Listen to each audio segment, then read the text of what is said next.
magic of Lock and Key is back, and this season Big Brother Tyler returns to the family home.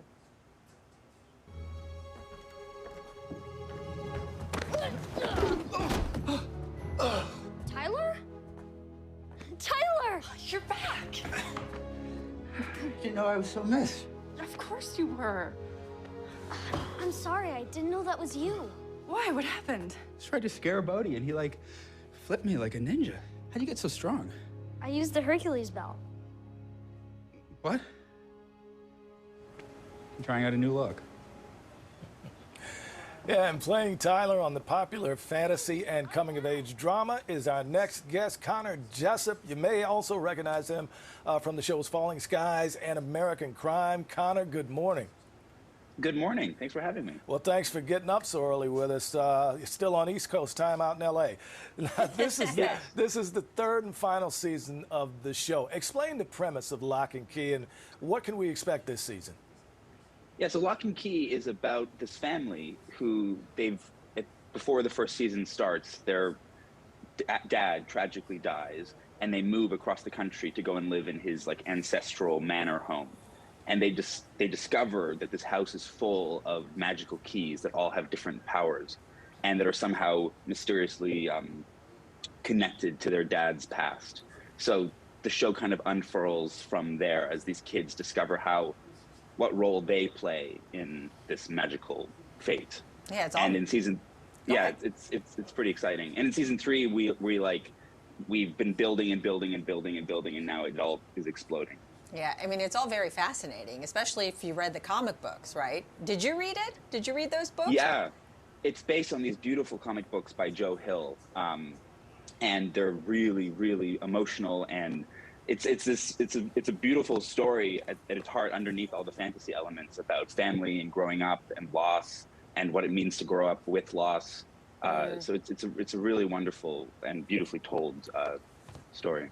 So I guess one of the premises is in Lock and Key, or in the Lock and Key universe, once you're 18, you're an adult, and adults don't remember the magic. And at the end of last season, your character, Tyler, was turning 18. So, I mean, what happens this season? Yeah, so Tyler had a lot of horrible things happen in season 2 to Tyler, and he made this really hard choice that he wanted to forget magic, because when you forget magic, you forget everything that goes along with it. You forget everything that's happened. And he chose forgetting because he felt like in that moment, like it would be easier. So he starts season 3 without any recollection of anything that's happened in the last 2 years, whereas his little brother and sister are still very much enmeshed in all of it. So he kind of starts on the back foot and has to figure out what's going on. It's a weird place to be.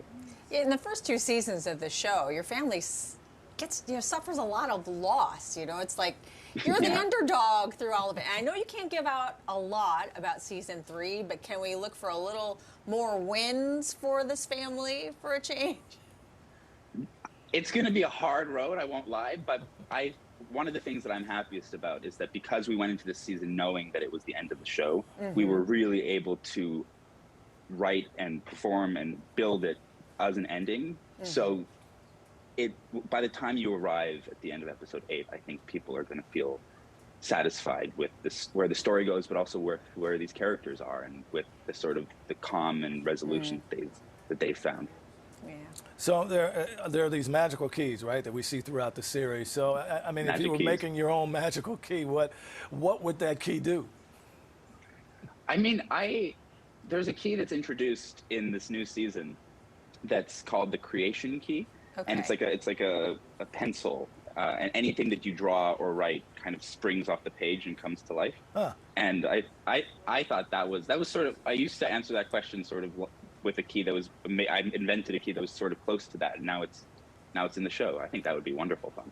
Yeah, I mean, your show in itself is filled with so much creativity, and from what I understand, you're a little bit of a filmmaker yourself.